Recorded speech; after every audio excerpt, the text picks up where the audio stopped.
Hello everyone, मैं हूं Sunita. YouTube channel Sunita makeover, so most welcome. So आज की वीडियो में मैं लेटेस्ट हेयर स्टाइल बताने वाली हूं, जो वेडिंग हेयर स्टाइल है। पूरा डिटेल में बताने वाली हूं, जो आज के समय में बहुत ही ट्रेंडिंग में है ये हेयर स्टाइल।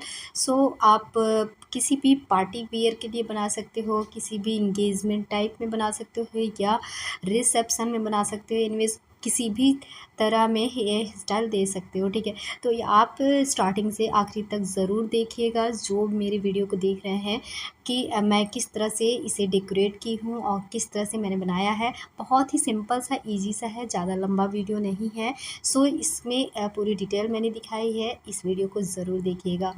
और जो मेरे चैनल पे नए हैं वो प्लीज़ चैनल को सब्सक्राइब कर लीजिए, साथ में बेल आइकन ज़रूर प्रेस कर दीजिए ताकि नई वीडियो का नोटिफिकेशन आपको मिल जाए। सो वीडियो अच्छी लगी तो एक लाइक ज़रूर कीजिए। चलिए मिलते हैं नेक्स्ट वीडियो में, तब तक एंजॉय योर वीडियो।